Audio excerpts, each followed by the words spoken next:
নমস্কার বন্ধুরা, আমি সুবোধ কুমার আপনাদের সকলকে অ্যানিমেলস কেয়ার অ্যান্ড ট্রিটমেন্ট চ্যানেলে স্বাগত জানাই। তো বন্ধুরা, আজকের ভিডিওতে আলোচনা করা হবে যে একটি অ্যান্টিবায়োটিক যেটার নাম হলো অক্সিটেট্রাসাইক্লিন। তো বন্ধুরা, অক্সিটেট্রাসাইক্লিন হচ্ছে এক ধরনের অ্যান্টিবায়োটিক, আর এটা সম্পর্কে সম্পূর্ণ বিস্তারিত জানানো হবে যে অক্সিটেট্রাসাইক্লিন ইনজেকশনটা কখন কিভাবে দিবেন এবং কোন কোন রোগের ক্ষেত্রে অক্সিটেট্রাসাইক্লিন ইনজেকশনটা করা যায় এবং এর কি সুফল আছে এবং কি কুফল আছে সেটা কিন্তু এই ভিডিওটাতে পুরো ডিটেলস বর্ণনা করা হবে। তো বন্ধুরা, আমার ভিডিওটা শেষ পর্যন্ত দেখবেন, স্কিপ করে দেখবেন না, পুরো ডিটেলসে দেখুন, তাহলে কি সম্পূর্ণ তথ্য আপনারা জানতে পারবেন অক্সিটেট্রাসাইক্লিন সম্পর্কে। তো বন্ধুরা, বলি যে অক্সিটেট্রাসাইক্লিন হলো একটি ইউনিভার্সাল অ্যান্টিবায়োটিক। ইউনিভার্সাল মানে কি, মানে কি যে কোনো রোগের ক্ষেত্রে কিন্তু আমরা অক্সিটেট্রাসাইক্লিন ইনজেকশনটা বন্ধুরা আমরা করতে পারি। যে কোনো রোগের ক্ষেত্রে, যে কোনো ব্যাকটেরিয়াল ইনফেকশনের ক্ষেত্রে আমরা অক্সিটেট্রাসাইক্লিন ইনজেকশনটা করতে পারি। তো বন্ধুরা, বলি যে অক্সিটেট্রাসাইক্লিন ইনজেকশনটা হলো ব্রড স্পেকট্রাম অ্যান্টিবায়োটিক। এটা কি করে না, গ্রাম পজিটিভ এবং গ্রাম নেগেটিভ উভয় ব্যাকটেরিয়াকে কিল করে। তাছাড়াও বন্ধুরা রয়েছে অ্যারোবিক এবং অ্যানারোবিক যে ব্যাকটেরিয়া, এই ব্যাকটেরিয়াগুলাকেও কিন্তু বন্ধুরা কিল করে। তাহলে এবং কি বিভিন্ন রোগে এটা দেওয়া যায়, মানে যে কোনো রোগে দেওয়া যায়। যেমন আমি যদি বলি তাহলে ভিডিওটা অনেক বড় হয়ে যাবে, তবু কতগুলো রোগের নাম করি বন্ধুরা।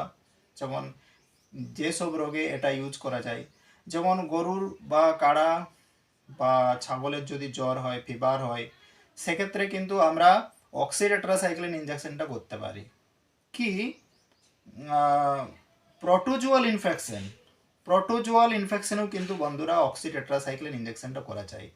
তাছাড়াও গবাদি পশুদের যে অ্যানাপ্লাজমোসিস যে রোগটা রয়েছে, অ্যানাপ্লাজমোসিস, সেই রোগের ক্ষেত্রেও কিন্তু আমরা অক্সিটেট্রাসাইক্লিন ইউজ করতে পারি। তাহলে যেমন গবাদি পশুদের যেমন ভাইরাস গঠিত হোক, ঠিক আছে, গবাদি পশুদের ভাইরাস গঠিত হোক বা ব্যাকটেরিয়া গঠিত হোক, যে কোনো রোগের ক্ষেত্রে কিন্তু বন্ধুরা এই ইনজেকশনটা ইউজ করা যাবে। ঠিক আছে, যে কোনো রোগের ক্ষেত্রে এই ইনজেকশনটা ইউজ করা যাবে, ব্যাকটেরিয়াল হোক, ভাইরাস হোক। হ্যাঁ, ভাইরাসের ক্ষেত্রে যেমন বলি বন্ধুরা, এখন বর্তমানে যে রোগটা চলছে এফএমডি, এফএমডিও চলছে, এফএমডির ক্ষেত্রে এটা দেওয়া যাবে। এফএমডি বলতে ফুট অ্যান্ড মাউথ ডিজিজ।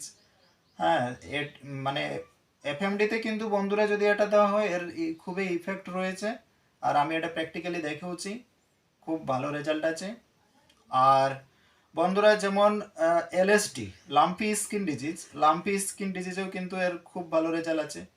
তাছাড়াও বন্ধুরা রয়েছে যেমন ধরো এগুলো ভাইরাস গঠিত রোগ, ভাইরাস গঠিত রোগের ক্ষেত্রেও কিন্তু এটা দেওয়া যায় এবং খুবই এর ইফেক্টিভ রয়েছে। এবং বিভিন্ন যে প্রোটোজুয়াল ইনফেকশন, বিভিন্ন প্রোটোজুয়াল ইনফেকশনেও কিন্তু বন্ধুরা এটা দেওয়া যায়, যেমন বেবেসিওসিস, হ্যাঁ, সাররা, এইসব রোগেও কিন্তু অ্যান্টিবায়োটিক হিসাবে এটা আমরা দিতে পারি, ফ্লুইড থেরাপি হিসাবে। তো বন্ধুরা, বলি যে এই যে ইনজেকশনটা কিভাবে দেবেন, এর ডোজ রেট কি সেটাও আমি বলি, সম্পূর্ণ ডিটেলসে বলা হবে।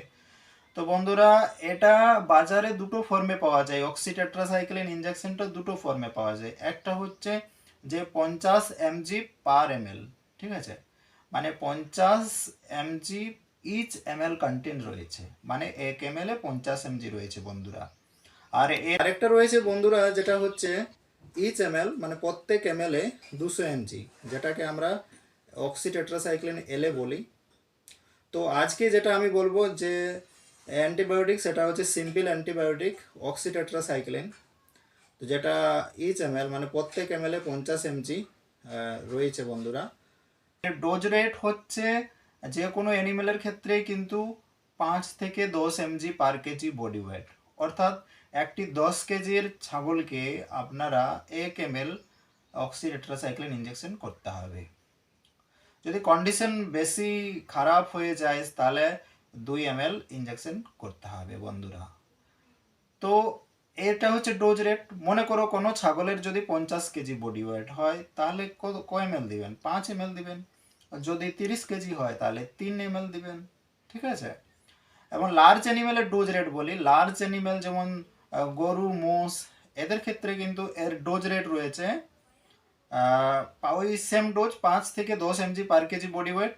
তাহলে যদি 400 কেজি বডি ওয়েট হয় তাহলে 40 ml দিতে হবে বন্ধুরা। যদি 300 কেজি বডি ওয়েট হয় তাহলে 30 ml। 200 কেজি যদি হয় বডি ওয়েট, এটা কিন্তু আন্দাজ করে দিতে হবে। 200 কেজি বডি ওয়েট হয় তাহলে 20 ml।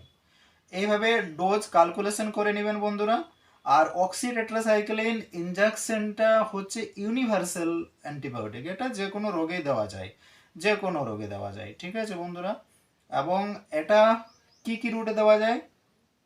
তো বন্ধুরা এটা 3টে রুটে দেওয়া যায়।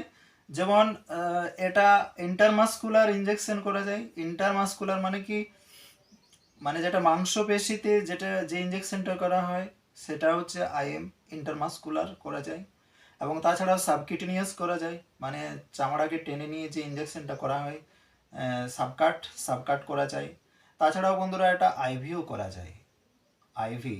এবং কি বন্ধুরা সাইক্লিন ইনজেকশন রয়েছে না, এই অক্সিটেট্রাসাইক্লিন ইনজেকশন ঘা সারানোর ক্ষেত্রে বা ঘা বিভিন্ন জায়গায় উন্ড হয়ে গেছে, বিভিন্ন জায়গায় উন্ড ইনফেকশন, যেমন এফএমডি হয়ে গেছে বা এলএসডি হয়ে গেছে, এবং যে কোনো জখম হয়ে গেছে, মনে করো যে কোনো জায়গায় পুরো উন্ড হয়ে গেছে, উন্ড মানে ক্ষত সৃষ্টি হয়েছে, ঘা সারছে না, সেক্ষেত্রেও কিন্তু আমরা অক্সিটেট্রাসাইক্লিন ইনজেকশন দিয়ে আমরা কিন্তু খুব তাড়াতাড়ি হিলিং করতে পারি। এবং অ্যান্টিবায়োটিকটা ঘাকে খুব তাড়াতাড়ি টেনে দেয় এবং ঘা তাড়াতাড়ি সেরে যায় বন্ধুরা।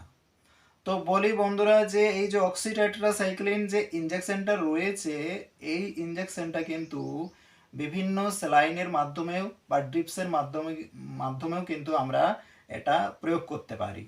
তো দেখো বন্ধুরা, ছাগল হোক বা ভেড়া হোক বা যে কোনো লার্জ অ্যানিমেল হোক, আমরা বিভিন্ন ফ্লুইড থেরাপি দিই। তো ফ্লুইড থেরাপির সাথেও কিন্তু আমরা এই অক্সিটেট্রাসাইক্লিন ইনজেকশনটা করতে পারি। ফ্লুইড থেরাপি বলতে আরএল এর সাথে মিশে যায়, আরএল, ডিএনএস, ডি5,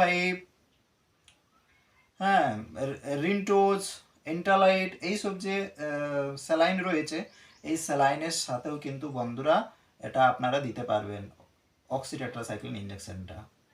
তাহলে বন্ধুরা আমি বলবো যে অক্সিটেট্রাসাইক্লিন এমনই একটা ইনজেকশন, এর মানে কি প্রচুর সুফল রয়েছে এবং প্রচুর এর খুব ভালো রেজাল্টও রয়েছে বন্ধুরা। কিন্তু আমি বলবো যে অক্সিটেট্রাসাইক্লিন ইনজেকশনের কিছু বন্ধুরা সাইড ইফেক্ট আছে। এবং কি অক্সিটেট্রাসাইক্লিন যেমন একধারে যেমন খুবই উপকারী, ঠিক আছে বন্ধুরা, খুবই উপকারী, ভাইরাস হোক ব্যাকটেরিয়া হোক সবকেই কিন্তু সব রোগে এটা দেওয়া যায়। ঠিক আছে বন্ধুরা। কিন্তু এর কিছু নেগেটিভ ইফেক্টস আছে। নেগেটিভ ইফেক্টস বলতে যেমন যে রুটে ইনজেকশনটা করা হবে, ইন্টারমাসকুলার যদি ইনজেকশন করা হয় তাহলে আমি দেখেছি অনেক সময় পশুদের খুবই জ্বালা করে। ঠিক আছে। এর কিছুগুলো ব্যাড ইফেক্ট হচ্ছে, নাম্বার 1 হচ্ছে ইরিটেশন করে বন্ধুরা। লার্জ অ্যানিমেল হোক বা স্মল অ্যানিমেল হোক, উভয় ক্ষেত্রে কিন্তু প্রচণ্ড জ্বালা করে। যে রুটে ইন্টারমাসকুলার ইনজেকশন করলে প্রচণ্ড জ্বালা করে। তবে বন্ধুরা একটা কথা বলি যে ইন্টারমাসকুলার করলে প্রচণ্ড জ্বালা করে বা সাবকিউটেনিয়াস করলে খুব জ্বালা করবে, কিন্তু এই জ্বালাটাকে এড়ানোর জন্য আমরা আইভি রুটে যদি প্রয়োগ করি তাহলে কিন্তু জ্বালা করবে না। সেই জন্য ড্রিপসে আপনারা এটা ইউজ করতে পারেন। এটা কি কি বলবো বন্ধুরা, ভয়ঙ্কর ভয়ঙ্কর যে রোগ, এইচএস, গলা ঘুটু, গলা কটকি, এইসব রোগেও বন্ধুরা এটা দেওয়া যায়। হ্যাঁ, ড্রিপসের সাথে ইউজ করে দেওয়া যাবে। ঠিক আছে। তো বন্ধুরা এর বিভিন্ন কি বলবো, আরটিআই ইনফেকশন, ইউটিআই ইনফেকশন, ঠিক আছে বন্ধুরা, ইয়ার ইনফেকশন, আই ইনফেকশন, এগুলো এই মানে অক্সিটেট্রাসাইক্লিন ইনজেকশনটা করা যায়। ইয়ার ইনফেকশন, কানের ইনফেকশন, কানে মনে করো ইনফেকশন হয়ে গেছে, সেক্ষেত্রে অক্সিটেট্রাসাইক্লিন ইনজেকশন ইউজ করা যায়। তাছাড়াও ইউটিআই, ইউরিনারি ট্রাক্ট ইনফেকশন, ঠিক আছে বন্ধুরা, এইসব মানে এইসব ক্ষেত্রে কিন্তু আমরা অক্সিটেট্রাসাইক্লিন ইনজেকশনটা করতে পারি। মানে কি সব রোগে, মানে এ টু জেড সব রোগে আমরা অক্সিটেট্রাসাইক্লিন ইনজেকশনটা করতে পারি। তাহলে আমরা এই ভিডিওতে জানতে পারলাম এটা সাবকিউটেনিয়াস রুটে যদি দেওয়া হয় তাহলে প্রচণ্ড জ্বালা করে, তাহলে কিন্তু আমরা এটা আইভি করতে হবে বন্ধুরা। তাহলে এর যে নেগেটিভ ইফেক্ট হচ্ছে, এর যে ব্যাড ইফেক্ট রয়েছে, সেই ব্যাড ইফেক্টগুলো বলছি। এর যে নেগেটিভ ইফেক্ট রয়েছে বন্ধুরা, যেটা হচ্ছে নম্বর 1 হচ্ছে যে প্রচণ্ড ইরিটেশন করবে, প্রচণ্ড ইরিটেশন করবে। ইরিটেশন মানে প্রচণ্ড জ্বালা করবে। সেক্ষেত্রে আমাদেরকে অবশ্যই ভাবনা চিন্তা করে দিতে হবে। আইভি যদি করা হয় তাহলে কিন্তু জ্বালা করবে না, এটার সমাধান রয়েছে বন্ধুরা। আর দ্বিতীয়ত হচ্ছে এটা ল্যাকটেশন অর্থাৎ দুধারু পশু, যেমন গাই, ভোঁস, এদের যদি দুধ দেয় বন্ধুরা, যদি দুধ, যেসব অ্যানিমেলরা দুধ দিচ্ছে সেই সব অ্যানিমেল, যেমন মনে করো গাই, ভোঁস বা মোষ, এরা কি দুধ দিচ্ছে যে পরিমাণে, যদি মনে করো যে 10 কেজি বা 20 কেজি যদি দুধ দিচ্ছে, সেক্ষেত্রে কিন্তু আমরা অক্সিটেট্রাসাইক্লিন ইউজ করব না। অক্সিটেট্রাসাইক্লিন যদি আমরা দুধারু পশুতে ইউজ করি তাহলে বন্ধুরা বলে দিচ্ছি যে পশুর দুধ ডাউন হয়ে যাবে, দুধ কমে যাবে। তাহলে এটা হচ্ছে মানে নেগেটিভ ইফেক্ট। অক্সিটেট্রাসাইক্লিন ইঞ্জেকশনে দুধ ডাউন করে দিবে বন্ধুরা। কিন্তু অনেক সময় ক্ষেত্রে দেখা যায় আমাদেরকে যদি প্র্যাকটিশনারদের ভাইদের যদি বেগে যদি অনেক সময় অ্যান্টিবায়োটিক যদি না থাকে সেই মতো, তাহলে কিন্তু অনেক সময় অক্সিটেট্রাসাইক্লিন ইউজ করে থাকে। তো বন্ধুরা অক্সিটেট্রাসাইক্লিন ইঞ্জেকশনটা যখনই ইউজ করে বন্ধুরা, সেক্ষেত্রে কিন্তু আমি একটা বলে দিই যে সিপিএম এর সাথে যদি আমরা বেলামাইন ইঞ্জেকশনটা করে দিই তাহলে কিন্তু অবশ্যই মানে দুধ ডাউন হবে না, ঠিকই থাকবে। তো সেই জন্য অক্সিটেট্রাসাইক্লিন ইঞ্জেকশন আমি বলবো না করাই ভালো। মানে যেসব গাই, মোষ, এদেরকে ইঞ্জেকশন না করাই ভালো যারা দুধ দিচ্ছে। আচ্ছা, এটা হলো দ্বিতীয় নম্বর। তৃতীয়ত হচ্ছে বন্ধুরা এটা প্রেগনেন্সিতে দেওয়া যাবে না। প্রেগনেন্সি বলতে গাই, মোষ যদি প্রেগনেন্ট থাকে সেক্ষেত্রে কিন্তু বন্ধুরা এই অক্সিটেট্রাসাইক্লিন ইঞ্জেকশনটা না করাই ভালো, কারণ এটা ইঞ্জেকশন করলে প্রচণ্ড রিস্ক রয়েছে এবং কি প্রেগনেন্সি লস হয়ে যেতে পারে, অর্থাৎ অ্যাবর্শন হয়ে যেতে পারে বন্ধুরা। সেই জন্য অক্সিটেট্রাসাইক্লিন ইঞ্জেকশন কিন্তু কখনোই গাভীন পশুকে ব্যবহার করবেন না বা ইউজ করবেন না, অক্সিটেট্রাসাইক্লিন ইউজ করবেন না গাভীন পশুকে। এই সাবধানতা রয়েছে বন্ধুরা।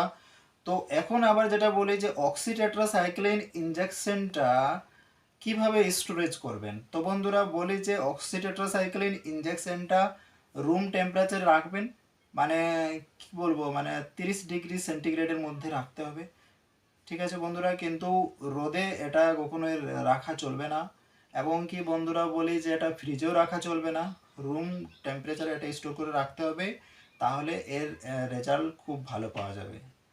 তো বন্ধুরা আমার ভিডিওটা যদি আপনাদের ভালো লাগে তাহলে অবশ্যই চ্যানেলটিকে লাইক, শেয়ার ও সাবস্ক্রাইব করবেন।